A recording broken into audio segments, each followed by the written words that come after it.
జై శ్రీమన్నారాయణ. మనకి ఫిబ్రవరి 26వ తారీఖు 2025 సంవత్సరం మనకి ఈ రోజున మహాశివరాత్రి. ప్రతి నెల వచ్చేటువంటి మహాశివరాత్రి, అలానే ఈ రోజున మహాశివరాత్రి.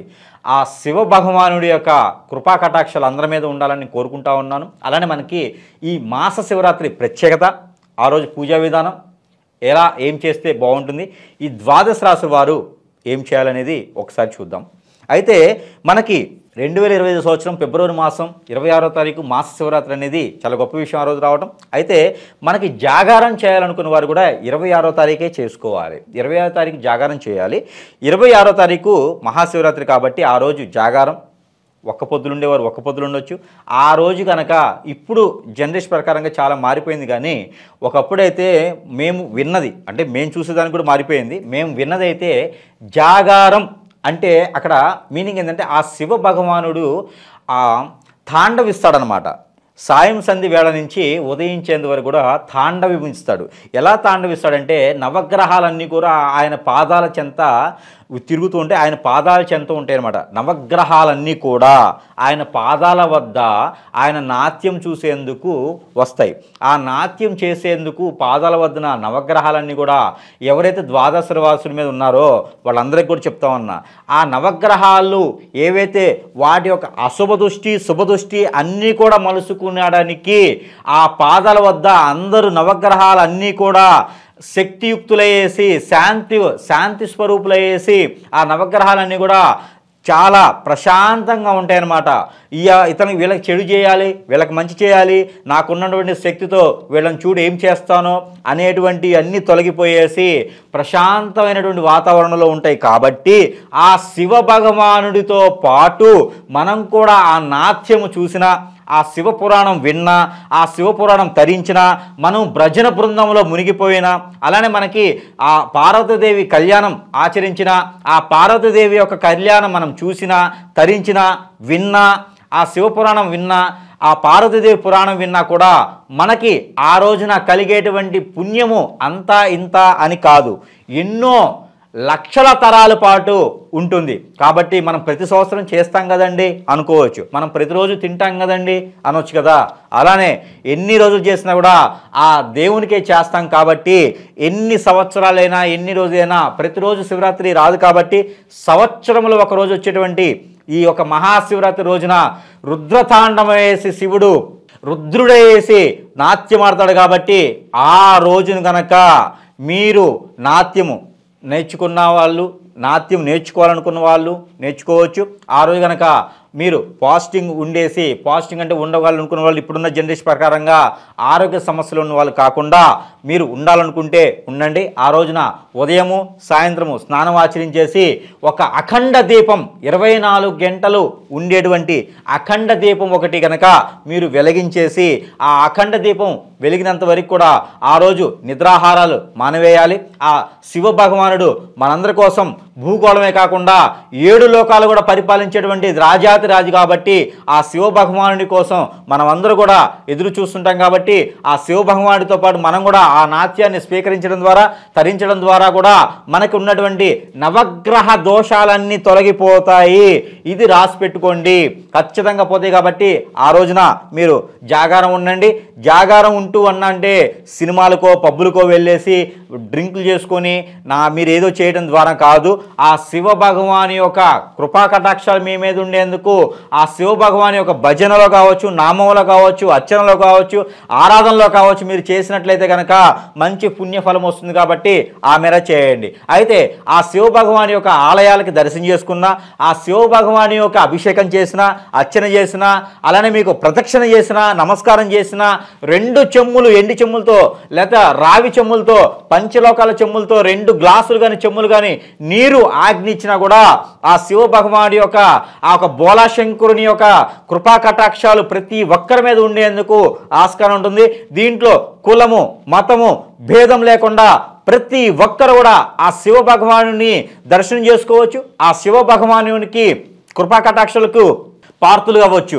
అలానే ఆ శివరాత్రి రోజు కనుక ప్రతి ఒక్కరు పిండి వంటలు బియ్యముతో చేసినవి మినుములతో చేసినవి, అలానే నవధాన్యాలు అన్నిటితో చేసినటువంటి వంటలు ఏవైతే ఉన్నాయో ఇవన్నీ కూడా ఉమ్మడి కుటుంబంగా ఉన్నవారు లేదా ఊర్లో చుట్టాలు అలానే శ్రేయోభిలాషులు ఉన్న వాళ్ళకి అందరినీ పిలుచుకొని కనుక మీరు పెట్టినట్టయితే కనుక మీకున్నటువంటి స్థితిగతులు మారతాయి.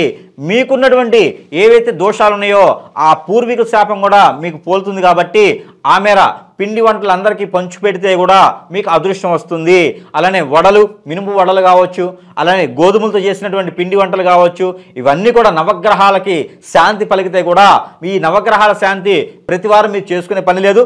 శివరాత్రి రోజు ఒక్కరోజుగా శివునికి ఆ శివ భగవానుడికి మీరు పూజించగలిగితే ఆ నవగ్రహాలన్నీ కూడా మీకు అనుకూలంగా ఉంటాయి. ఆ నవగ్రహాల అశుభ దృష్టి కూడా శుభ దృష్టిగా మలుచుకునేటువంటి అదృష్టం ఈ శివరాత్రి రోజు చేసేటువంటి పూజ వల్ల వస్తుంది. కాబట్టి తప్పనిసరిగా ప్రతి ఒక్కరూ ఆ శివారాధన చేసుకుంటే మరీ మంచిది.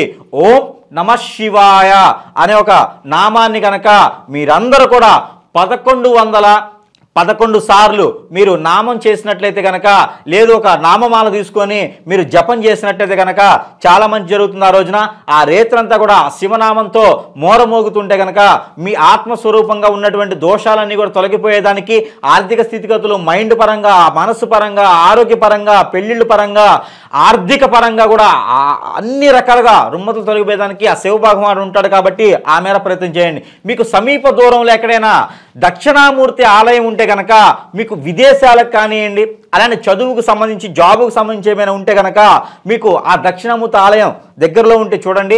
లేదా రుద్రాభిషేకం అని ఉంటుంది. ఈ రుద్రుని అభిషేకం అంటే పుట్టమును తీసుకొచ్చి మనం శివలింగం చేసుకొని కనుక ఆ శివలింగం మీద పంచామృత అభిషేకం ఆచరించినా లేదా పన్నీరుతో అభిషేకం ఆచరించినా కూడా మాకి రుద్రాభిషేకం అంటారు. చమక నమ్మకం కానీ విన్నా కూడా మీకు చమక నమ్మకం అలానే రుద్రుని అభిషేకం ఇవన్నీ కూడా ఆ ఒక శివరాత్రి రోజున కనుక మీరు చేసినట్లయితే మీకు అన్ని రకాల రుమ్మతులు తొలగిపోయేసి అష్టైశ్వర్య ప్రాప్తి కలిగేదానికి ఆస్కారం ఎక్కువగా ఉంటుంది. కాబట్టి ఆ మేర ప్రయత్నం చేయండి. మీకు ఏదైనా పంట పొలాలు వేసేవారు ఉంటే కనుక ఆ శివునికి అభిషేకం చేసినటువంటి నీరు ఏదైతే ఉందో ఆ నీటిని మీ పంట పొలాల్లో చల్లినట్లయితే కనుక ఆ సంవత్సరం మొత్తం కూడా మీకు పంటలు బాగుండేలా ఉంటుంది. నరదిష్టి ప్రభావం, పురుగు ప్రభావం కూడా ఆ పంట మీద చెగులు ఉండడం కూడా జరగదు. కాబట్టి మీకు ఆ పంట ప్రభావం కూడా బాగుంటుంది. కొత్తగా ఎవరైనా ఇల్లు కట్టాలనుకున్న వారు కనుక ఆ ఇంటి స్థలం ప్రాంగణంలో ఆ శివుని మీద అభిషేకం చేసినటువంటి నీరు ఏదైతే ఉందో ఆ అభిషేకం నీరు తీసుకుని వెళ్ళి ఆ స్థలంలో మీరు చల్లినట్టయితే ఆ స్థలంలో ఉన్నటువంటి చెడు అంతా కూడా వెళ్ళిపోయేదానికి ఎక్కువ ఆస్కారం ఉంది. కాబట్టి ఈ మేర ప్రయత్నం చేయండి. ఎవరైనా పిల్లల్లో కావచ్చు, పెద్దల్లో కావచ్చు, ఆరోగ్యరీత్యా ప్రాబ్లమ్స్ ఉన్నా, అలానే నరదిష్టి ప్రవాహం ఉన్నా, దెయ్యాలు భూతాలు పట్టి ఉన్నా, గాలి చోకినా, బ్లాక్ మ్యాజిక్ ఉన్నా, మందు పెట్టినా, ఇలా ఒకళ్ళు దృష్టిలోకి వెళ్ళిపోయినా, మీ మాట వినకున్నా, వీళ్ళందరూ కూడా ఆ శివారాధనలో పాల్గొనడం వల్ల, ఆ శివారాధన అర్చన చేయడం వల్ల, ఆ శివరుద్రుని ఒక అభిషేకం చేయడం వల్ల మీ అందరికీ కూడా అలాంటి రుమ్మతులు ఉంటే కూడా తొలగిపోయేదానికి ఎక్కువ ఆస్కారం ఉంటుంది. ఆ రోజున కొన్ని ప్రాంతీయ ఆచార ప్రకారంగా హోంగుండం అని దాలుస్తారు. హోంగుండం అంటే నిప్పులు వేసేసి దాంట్లో నడిచేటువంటి ఆరాజు అలానే అలా నడిచేటువంటి ఇంటి సాయ ప్రకారంగా ఉంటుంది. కాబట్టి ఆ మేర హోంగుండం దాల్చేసి దానిలో మీరు పాదాలు చెంత నడచడం ద్వారా కూడా మీకున్నటువంటి రుమ్మతులన్నీ కూడా తొలగిపోయేలా ఉంటుంది. కాబట్టి అది ప్రాంతీయ ఆచార ప్రకారంగా మాత్రమే ఉంటుంది. ఎవరైనా దానం చేయాలనుకుంటే కనుక మీ పెద్దల శాపాలన్నీ పోయేదానికి ఆ ఒక శివరాత్రి రోజున మీరు కనుక ఆవు దూడ దానం అనేది ఉంటుంది. మీరు చేయగలిగితే చాలా మంచి జరుగుతుంది. ఆవు దూడ దానం మీకు పిల్లలు పుట్టేందుకు, ఇల్లు వాకిలి అలానే మీకు వాహనం శోభగడు దొరికేదానికి, ఆర్థిక స్థితిలో కూడా మీకు ఉండేందుకు మనకి ఆవు దూడ దానం చేస్తే మీకు మంచి జరుగుతుంది. అలానే మీకు గుర్ర దానం కానీ ఏనుగు దానం కానీ చేశారంటే, గుర్రమును ఏనుగు దానం చేశారంటే రాజ్యాధికారం, శివరాత్రి రోజు కనుక మీరు దానం చేసిన ద్వారా రాజ్యాధికారం, పాలిటిక్స్లో ఎవరైనా ఎదగాలనుకుంటే, పాలిటిక్స్లో మీరు రాణించాలనుకుంటే కూడా మీరు గుర్రము ఏనుగు దానం అని ఉంటుంది. అంటే మీరు అడవికి వెళ్ళి తీసుకురాని అవసరం లేదు. బ్రాహ్మణోత్తముని దగ్గరికి వెళ్ళేసి నేను ఈ దానం అశ్వదానం చేయాలి, అలానే ఈ యొక్క ఏనుగు దానం చేయాలంటే వారు మంత్రోచ్చారణతో మీ దగ్గర ఉన్నటువంటి వాటిని తీసుకొని వాటిని బొమ్మల రూపంగాను డబ్బు రూపంగాను తీసుకొని దానం అనేది చదివి చేస్తారు. అలానే దానం చేసినట్టయితే రాజ్యాధికారం కూడా ఖచ్చితంగా వస్తుంది. మీరు తప్పకుండా ఈ ప్రయత్నం చేయండి. ఆ రోజున కుక్కలకి గనక మీరు నల్ల కుక్కలుంటే నల్లవి, ఎర్ర కుక్కలుంటే ఎర్రవి, ఆ రోజు కనుక ప్రతి ఒక్కరూ కోర్టు కేసుల్లో భార్యాభర్తల మధ్య ఎడబాటు, అలానే విడాకులకు వెళ్ళాలనుకున్న వారు, వెళ్ళకూడదనే ఒక సంకల్పం ఉన్నవారు, భార్యాభర్తల మధ్య ఎడబాటు, పిల్లలు పుట్టాలి, ఆర్థిక స్థితిగతులు, అలానే దూరంగా ఉన్నటువంటి బంధువులు దగ్గర అవ్వాలి అనుకున్న వారు ఎవరైతే ఉన్నారో గోధుమ రొట్టెల మీద బెల్లంతో రాచి ఏదైతే అవసరమో కోరిక ఉందో ఆ కోరిక బెల్లము రసంతో మీరు ఆ గోధుమ రొట్టెల మీద ఉప్పు వేయకుండా చేసినటువంటి గోధుమ రొట్టె మీద రాసేసి అవి ఆవుకు కానీ కుక్కలకు కానీ తినిపించినట్టయితే కనుక అవన్నీ కూడా మీకు సానుకూలంగా అయ్యేదానికి ఆస్కారం ఉంది. కాబట్టి ఈ శివరాత్రి రోజున అన్ని రకాలు ఉన్నాయి. మనం అందరం కూడా బ్రతికి బాగుండేందుకు, ఎలాంటి విపత్తులు, ఎలాంటి వైరస్లు మన జోలు ఎక్కువగా రాకుండా ఉండేందుకు ఈ పూజలు చేయడం ద్వారా, ఈ దానం చేయడం ద్వారా మంచి సానుకూలంగా ఉంటుంది. ఎవరికైనా మీకు శ్రేయోభిలాషి ఉంటే రుద్రాక్ష దానం చేయండి, మంచి జరుగుతుంది. పంచముఖ, గౌరీశంకర, ఏకముఖ అలానే ఇలాంటి రుద్రాక్షలు దానం చేయడం ద్వారా మీకు మంచి జరుగుతుంది. అలానే తులసి మాలలు దానం చేయండి. అలానే మీరు ఏదైతే స్ఫటికలింగం మీద అభిషేకం, మరకతలింగం మీద అభిషేకం, వాయులింగం మీద అభిషేకం, మీకు రుద్రాభిషేకం, ఇవన్నీ కూడా మీకు సానుకూలమైనటువంటి క్రియలు. కాబట్టి అమ్మవారిని దర్శించుకొని కుంకుమార్చన సమర్పించండి. ఆ రోజున మీకు ఏదైతే ఉందో మీ యొక్క మాంగళ్య బలం నిలబడుతుంది, కలకాలం చల్లగా బాగుంటుంది. కాబట్టి ఆ మేర ప్రయత్నం చేయండి. ఈ యొక్క శివరాత్రి మాస శివరాత్రి కాదు, మహాశివరాత్రి 26 ఫిబ్రవరి తారీఖున, ఏ రోజు 26వ తారీఖున ఉదయం 5:15 మొదలవుతుంది. కాబట్టి ఆ సమయం ముందు నుంచే మనము స్నానం ఆచరించవచ్చు.